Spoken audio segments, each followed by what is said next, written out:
Hello, welcome everyone to episode 82 of Today in the Scene. I'm Joe with Indie Arcade Wave, and I just want to say thank you for checking us out. If you like what we're doing here at Indie Arcade Wave, don't forget to like, share, and subscribe. And we'll just keep these videos coming for you from devs, arcade owners, and things in that area. So this week we're going to talk to an indie developer. It's been a few weeks since we've talked to a developer, and I'm pretty excited to do that. So this developer keeps showing up all over my TikTok. It's actually a team of developers, and they made a game called Ages of Cataria. So Ages of Cataria is a town building kind of sim game where you get to do a bunch of really cool stuff, and it has some really unique features and story development that I haven't seen in a game like this. So I'm going to introduce the creators now, Nicole and Alex. How are you guys doing today? Fantastic. Hello. Great. Thank you for having us. It's good to be here. Yeah, thanks for coming on. And I'm like I said, I'm super excited to talk to another developer. I kind of mix in arcades and developers, and the developer episodes are usually pretty fun because it's a really, really unique story. So let's just jump right into you guys. So let us know a little bit about yourselves as well as kind of what's going on with the game. Awesome. Well, I was born July 7th, 1993. Yeah, so let's just start from the beginning of like how we started this game. We both lost our jobs after COVID hit, and we really needed a project to work on. And we were like, what are the things that we're passionate about? Like, I went to school for creative writing at Full Sail University, and I was like, I really want to build up my portfolio because at that time I was writing about gutters. So I was really happy that I lost that job. I was like, don't need it anymore. And I started making a little tiny game on Twine, which is like a text-based adventure program that you can use. Very popular. And I was talking to Nicole. I was like, let's maybe we can work together and combine our resources. Like, you can be the project manager and I'll be the writer. And maybe we'll find an artist that can add the art to the text-based adventure.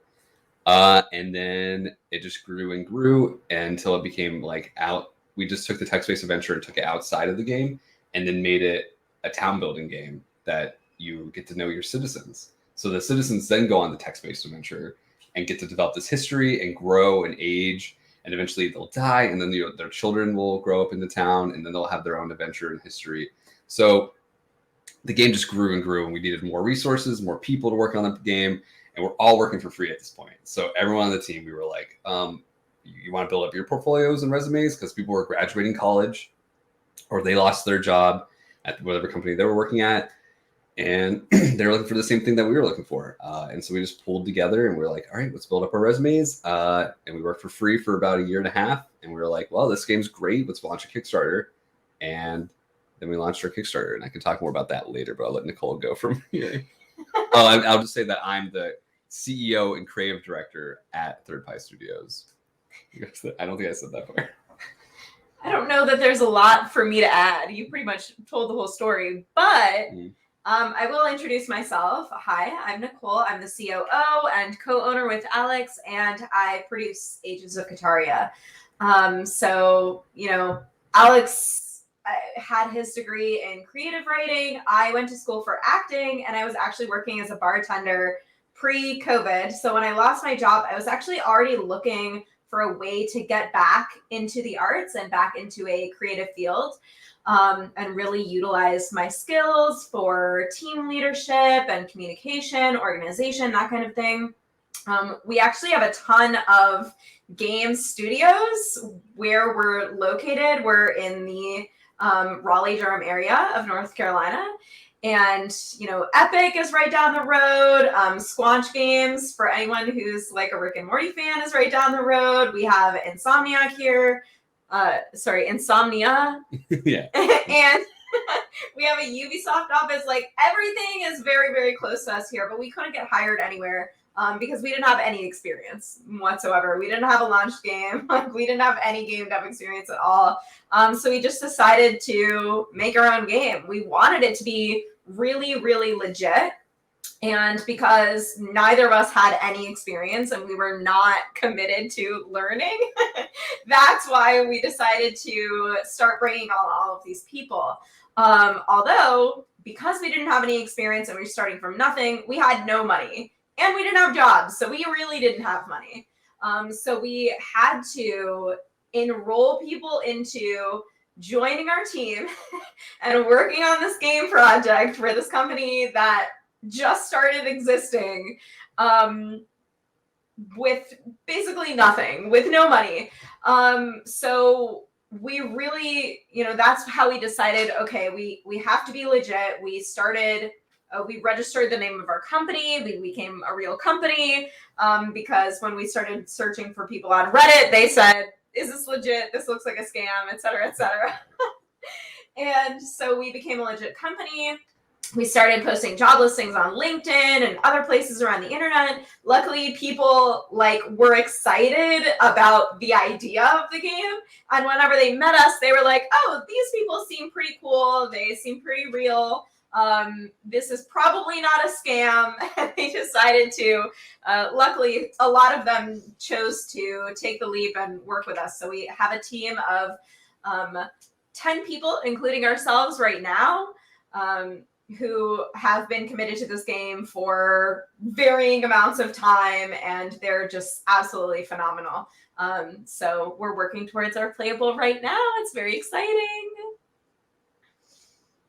Yeah, I mean, sounds like you guys have been through a whole lot, and you kind of sort of answered my next question. So I'm going to rephrase it a little bit, because I think with what you said, this is kind of an interesting take on it. You guys are both in the arts, right? So, I mean, you have this perspective of what you went to school for and everything, but why did you choose game development? Like, out of everything that you could have done, why was your direction that you chose game dev?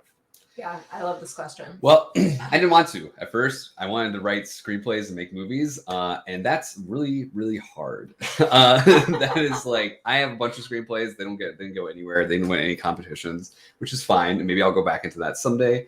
But and that's what led me into writing about gutters, like I was saying before. And then it was kind of like COVID was a blessing in disguise, and I lost that job, and then I was like, okay, well, let's really get back into the arts. I want to get creative, and so I started just writing for video games. And I always, Full Sail, it's like a entertainment college, so they taught me all about screenwriting, video game writing too, and novel writing. And I paid attention a lot mostly in the screenplay writing and in the video game writing. I didn't pay much attention during the novel classes. So I was like, okay, video games are totally fine. I love video games. So I'm very happy to be a part of it. And really, we always think super long term, what could our company be in 20 years? And we always think maybe it could be both video games and movies somehow. But right now we're just strictly focused on the video game aspect. Yeah. And I'll answer this too, because my answer is a little bit different from Alex's, because he is a lifelong gamer. But I never considered myself a gamer until probably a couple months ago, because my team was like, no, you're a gamer. I just always growing up felt like it was not a term that I was allowed to apply to myself. I grew up playing Super Nintendo. I have two siblings who are much older than me, and so they had some of these great games, Yoshi's Island, for example, was one of my favorites, Donkey Kong. And I grew up playing these games, and I grew up playing a lot of board games. I love all kinds of games, most kinds of games. And, but I never really felt like this is not an area that I'm allowed to be a part of. This is reserved for boys, first of all, or it's a certain kind of game that you have to play, World of Warcraft or League of Legends or COD or FIFA, any of these kinds of games, playing Nintendo games, Monkey Ball, Banana Blitz is not, you can't consider yourself a gamer. If you play Mario, you're not a gamer. There's a whole different thing. Even after I played on the Super Nintendo, I didn't really have any game consoles in my life for a very long time until the Wii. And there was this sense, I remember at the time, that the Wii was really made for everyone. Anyone can play it. It's really simple. There's very few controls that you can actually use. And I always just felt like that is actually a console for everyone, but it's still, because it's for everyone, means that it's not for gamers. So if you play Wii, you're not a gamer. And so it wasn't until I started dating Alex, and something that he loved to do was play games. And so if I wanted to hang out with him, I would sit on the couch next to him and watch him play games. You're welcome. Games like The Last of Us, for example. And as I watched him play these games, I actually really fell in love with video games as an art form. And I'd never really seen it this way before. But coming from my background in theater, I started to look at the different facets that everything that has to go into a game like The Last of Us or Uncharted, the lighting, the 3D modeling, the acting, the animation, the music, like all of these aspects, things that when I look at a play that I would love to break down, you know, the props, the music, the lighting, the spacing, whatever it is, all of those things that I love are also in this art form. And I just really didn't see it as an art form until then. So it was really cool experience. And when I decided I wanted to get back into a creative field, as I said earlier, this was one of the things that I felt like was actually accessible to me. When I started looking at, well, what are the art jobs I can even get out there right now? You know, I can't really, you know, working at a museum, I'm not going to be a curator. I don't have any experience with that. I don't have any like grounds for that whatsoever. If I work at a museum, I'm just going to be like a ticket person. Like, what else can I really even do? I could do some local theater, but it was COVID times, so there wasn't any. And so I looked around, and what I found was a lot of video game jobs. Obviously, again, couldn't get hired anywhere, but it got me thinking, it got me excited. Alex loved games, and so when he said that he had this idea of something that he could do, it just over time of us talking about it more and more, it became more and more real and like a thing that we might actually be able to do. And now here we are, a year and a half or so later. And we have this amazing community and working on the game right now. It is so fun, and it really feels like something real that people actually want to play. It's awesome. Mm-hmm. Yeah, I mean, there's so many things that both of you said there that I really resonated with, and that I've heard from other developers, especially like the seeing it as a true art form. I remember talking to Rafa a while back, and he was talking about how he was an artist, like a portrait artist originally, and he did more paintings and drawings. And not to oversimplify it, as we both said in that interview, but it's more of a two-dimensional art form where like you have so much going on with the dimensions, the shadows, what you're portraying in the picture, but then you have video games where you have, like you were talking about, character models, shadows. You have to use the music to display different kinds of emotions, and there's just so much that goes into it. It's like making a movie, but you're making everybody from scratch as opposed to having actors really play that character. Yes, and it's also interactive, so that the audience actually gets to play a part in the art, which is so cool, and it definitely enhanced in our game where the player actually gets to make choices that matter. Right. Cool. So let's talk about the game. Let's just dive into Ages of Cataria. Yeah, what is the game about? Obviously, we've got the story, as Alex said, that he wrote most of the stuff. And then what are people signing up for? Like, what do you get out of playing this game? Great question. Yeah, I mean, Nicole's always said this about me, and I'm just going to use it for my story now. She talks about how much I love ant farms, and I always just love having like waking up the next day and seeing like the ants like made a new tunnel, or they like planted a seed. Like if you give them ants a seed, they'll just plant it and then they'll just like feed off the plant. It's just so cool to see like something being alive and growing. And so I wanted to create a town that felt alive. And I love town building games, but I always got this feeling that they didn't tap into the individual story of like, who is this citizen? They might give them a name and an age, and then like they'll die eventually. But you don't have no idea who they are. They're just somebody who goes out and chops wood all day, and then they go to sleep and they chop wood the next day. And so I was like, who is this person? So in our game, we really wanted to tap into who the individuals are in your town. Like they have names and they have a history, and this history is developed by the quests that they go on, like which is the story of the game. So this game doesn't have like this linear story that's like, you know, they go up Mount Doom or whatever, and like, you know, they destroy whatever they need to destroy, and like there's nothing like that. It's individual stories catered to the villagers' personality.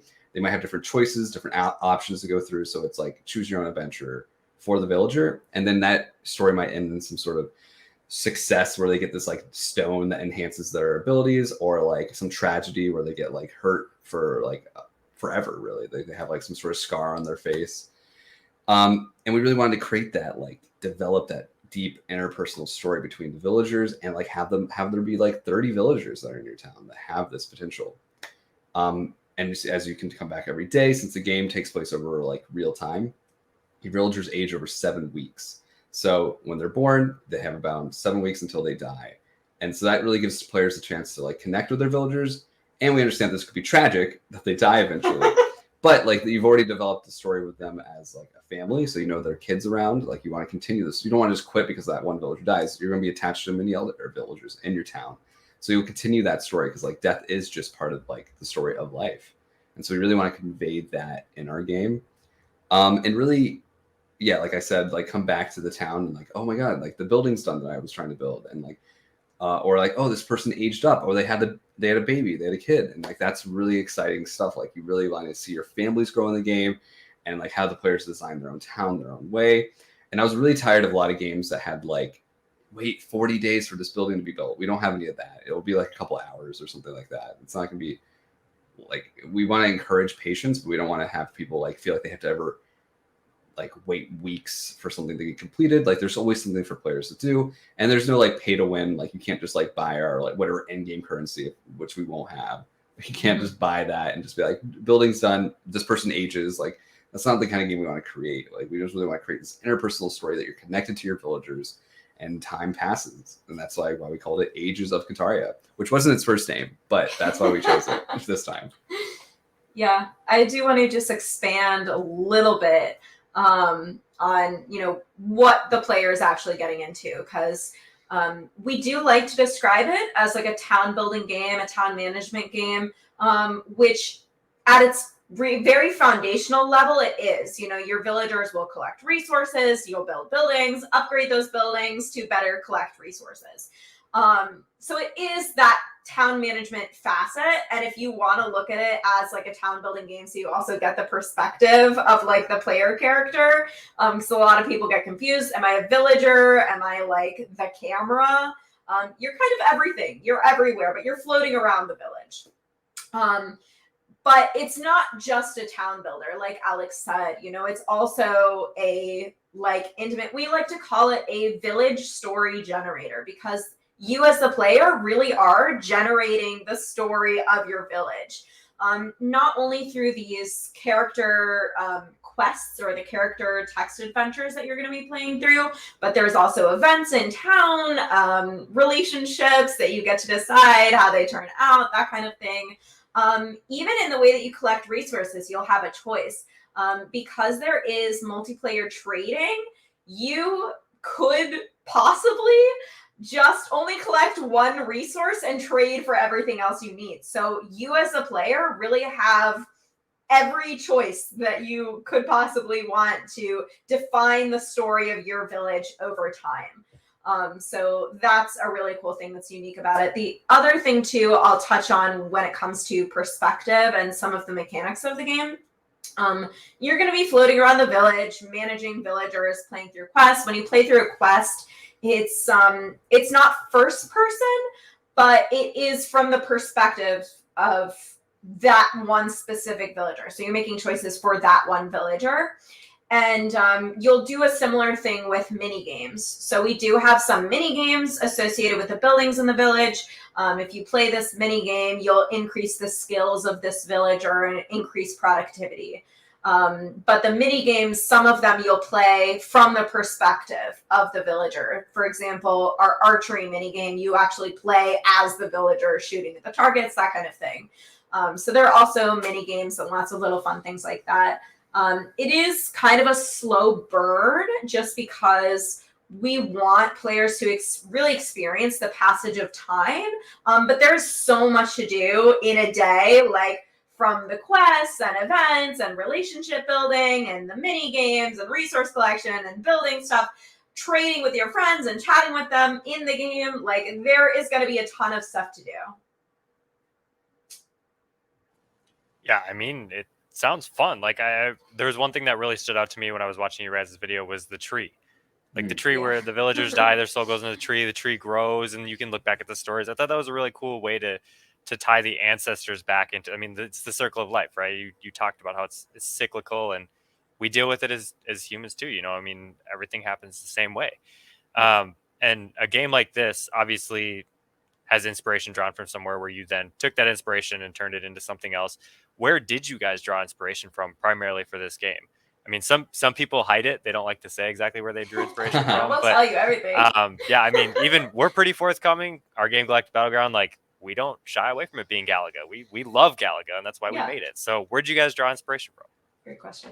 A few places. A town building game called Banished. That game has a really great system of, like, as you expand your town, your town needs more resources, and it's really hard. So our game isn't as hard as that, but I really love just like seeing the town grow and feeling like, oh my god, I get to build this new house because I need more housing for my town because it's just growing so fast. Like, I love that feel.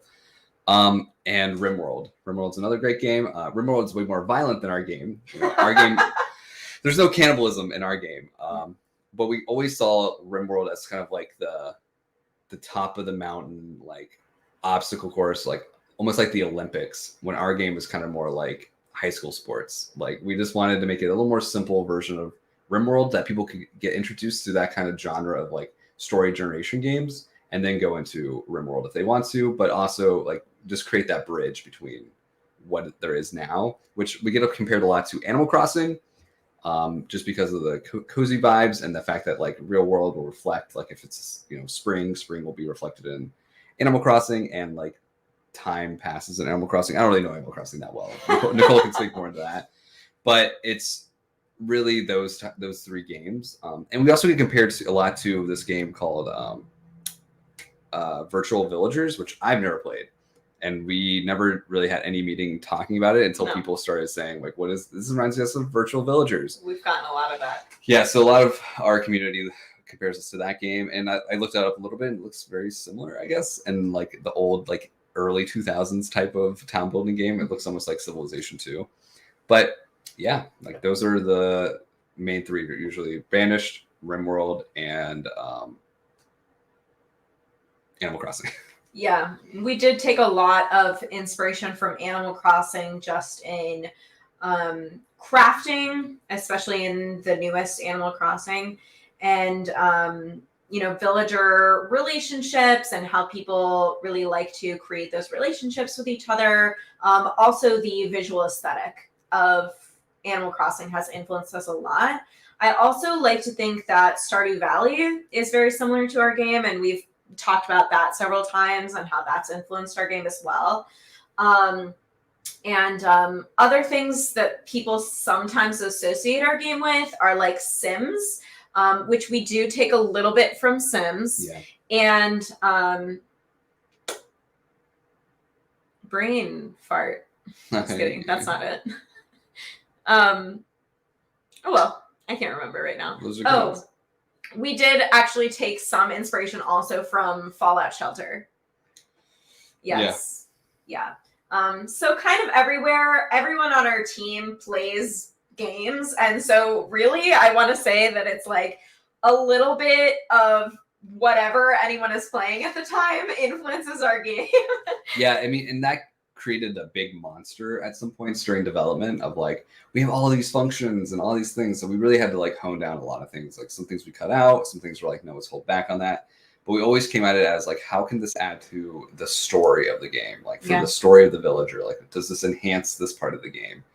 And we just really thought yes, because I'm sure people are like, how does Fallout Shelter contribute to your game? And we thought about like when the villager, you send the villager out and go on a quest. And Fallout Shelter, it tells you a little bit about like what they're experiencing. Like, they ran across this, they ran across that. And so we wanted to implement that into our game. So when you send the villager out, as they take their journey to their quest, they'll encounter some things, and you can watch them or read about like what they encountered on the way to that quest. It's very small, but like, we like that aspect to it. It adds a lot. Yeah. I also remembered the other one that I was going to say that people sometimes relate the game to, which is The Legend of Zelda. I don't know that it's very like Zelda. It's pretty different just because it's like a story game. But I think when people say that it reminds them of Zelda, it's the beautiful aesthetic, because our game is very beautiful. And also the way that the game kind of teeters between being cozy and being a little bit spooky, a little bit mystery. So I think we definitely have that. And also when people listen to our music, sometimes that evokes like a Legend of Zelda or a Stardew Valley. Yeah, I mean, I can see all of those games being implemented here. And it's just a random thought that I had about your guys' page. The way that I really like drew into the game was your video about the turtle duck eating the pie.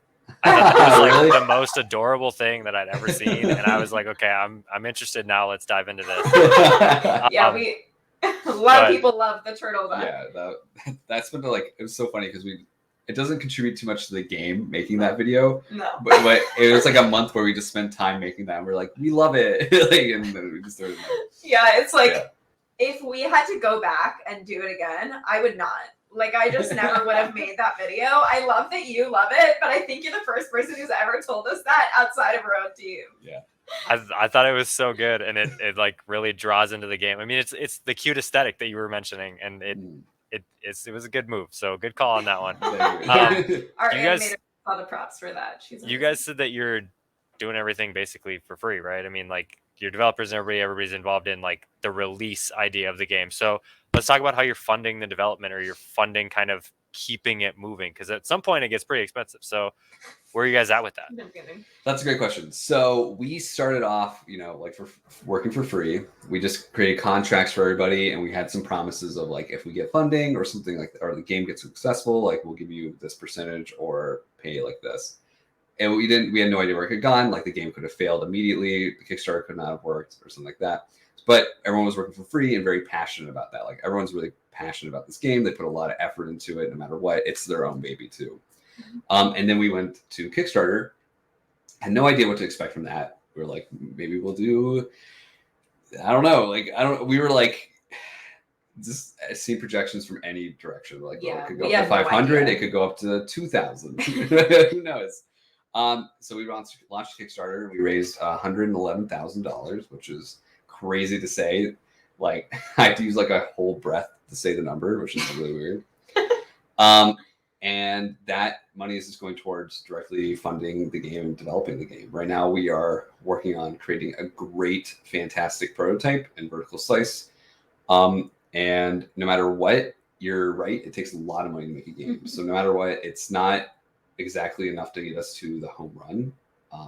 So right now we're looking and courting publishers to really support us into completing the game. But no matter what, we're all so passionate about this game. We're going to see it through and complete it. Like, we're all committed to that. And it's super exciting. Yeah. So in addition to the Kickstarter that we ran last month, we are doing an Indiegogo right now. We had so many people join our community after the Kickstarter ended, and we thought, why not, increase the amount of funds that we have to continue developing the game right now, and give people a second chance, probably the last chance for a while, to get the game key at a discount. It's discounted from what it will be whenever it launches. And it's also a really great opportunity for people to just support us and support the dream of this game. So we were totally blown away with the amount of support that we got on the Kickstarter. It was absolutely phenomenal. And like, our hearts are just so full at how many people are as excited about this as we are. And if anyone is interested in continuing to get the game at a discount and some other really cool rewards and gifty things, definitely check out our game on Indiegogo right now until next month, or this month, end of this month. Well, I'm definitely going to put that link down below so that people can go check it out. Thank you. Congrats on the Kickstarter. I had no idea that you guys raised that much. When you said that, I was like, damn, that's right. But that's awesome. I'm glad that you guys have the community behind you, and you really, you have the funds now to like really push and like really make the game that you want to make, not just make the game that you can get done. Yeah. So from your perspective, I think this is a good question for you guys, because it's the first time you're doing it and you're new devs, and there are lots of new devs that are all over TikTok watching videos, joining your community, joining my community. So what tips would you have for developers? Super open-ended question. Just like, if you could give one or two tips from your perspective, your position on developing, what would it be? Oh my God, only one or two? I see this one a lot, and it's very catered to a specific group. I would say if you're just starting out, don't be afraid of working on free projects. You never know what they can turn out to be, and it's really a great chance to network with people and hone your own skills. I know we have a lot of like stigma against like working for free for other people, but like if you really develop that relationship with somebody and it's like a passion project for you and you're passionate about it, don't feel like it's a negative going for it. And of course, take care of yourself. Like, you know, we all had part-time jobs while we were doing this project until now, and we're all shifting over to full-time on it. But yeah, don't be afraid of free work. Right, because at the very least, you'll have something that you can add to your portfolio or add to your resume. Also, tip for getting hired, always have a link to your portfolio. Always. I want to say too, my tip is always be like hungry for growth, hungry for learning. I would say that's the single most important thing that has helped us in this whole process is like, yes, we have a great concept and a great team and a lot of people to be able to like push it. But we started at zero, just like everyone else. I mean, we didn't even have any programming or art experience. So, like always be hungry for learning. And when it comes to networking, it's not only good to have people on your team, but it's also good to find people who you can ask questions to or support. So like we really champion people to like not only find someone who's north of you, like a mentor or multiple mentors for many different areas who can support you in like giving you guidance or feedback, answering your questions, asking you questions, anything like that. We had many more mentors for this whole journey, from game development fields, from what should I say? Publishers, just meeting with publishers and finding out what things they wanted to know. We met with someone who's an expert in crowdfunding, all kinds of things. And so we just continue to seek out people who are north of us, people who had what we wanted. So that's part of it. And the other part of it too, that I think is really important, is to continue to like give back to the community, because it not only like, again, networking like supports to have people on your team, but it also makes a difference to be able to teach someone else everything that you've gained. So like for everyone that's north of you, there are a ton of people that are south of you. So like go and give back to all of those people, like answer the questions, just like we are very transparent about our entire journey and everything it took for us to get here. It was a lot of mistakes. But if we can, you know, we're never going to prevent people from making mistakes, but if we can support you in like getting to where you want to be in any way, then we're up to that. Like we want growth above everything. That is why we started this company. And it's great that we also have a game, but it's always about growth for us. And that really is the driving factor that makes us like so hungry and like passionate about achieving our goals. And I think one of the big reasons that we had success on the Kickstarter was because we got feedback and advice from many different areas, and we used all of it and we applied all of it all the time. I like to add one more tip as well. It's very simple. You know, don't give up. Yes. But also don't get attached to your vision. Like be ready to pivot if you need to. If I always wanted it my way, the game would never have been probably made. This game is definitely not the first vision I envisioned back in the day. It was going to be a text-based adventure game where you play like one person. And so it's just evolved through other people's ideas. So the key is really don't give up. And if like, don't get attached to your one direction too. Like if you're allowed to pivot, allow yourself to pivot, you can find new paths that are actually better than the path you were on before. So yeah. And really don't give up. Like really don't give up. Like there will be roadblocks. There will be times where you feel terrible. Yeah, it's not glamorous or super fun all the time. Right, it's not always fun. It's really challenging. And also with don't give up, like find someone who will support you and love you and pick you up when you're down. Like having a team like even when the team was just Alex and I, it made such a difference that there was just like one other person there who could like feel what I was feeling. And like, you know, we kind of like support each other through it. So like find someone that you can lean on in those times. Yeah, I think that's all really good advice. I mean, you don't fail until you quit. So if you keep going and you keep trying, you can still learn, you can still grow. Networking is massive. There's so many indie devs. I mean, between Instagram and TikTok and everything, like you can find so many people out in your community that will help you, teach you something, or someone that will learn with you. Projects you can work on together. It's such a cool community. Yeah, Definitely. And I guess really all that's left for you guys is just social media. So let people know, one, where they can find you, where they can check it out, and then obviously like the Indiegogo, where can people support you guys? Yeah, absolutely. Yeah, so one of our favorite places for us people to find us is Pinterest. You can No. You go ahead. We are on Pinterest, just for the record. If you use Pinterest, you're just like an avid Pinterest user, you can find us there. But we don't have any followers right now, except for like us and one person on our team.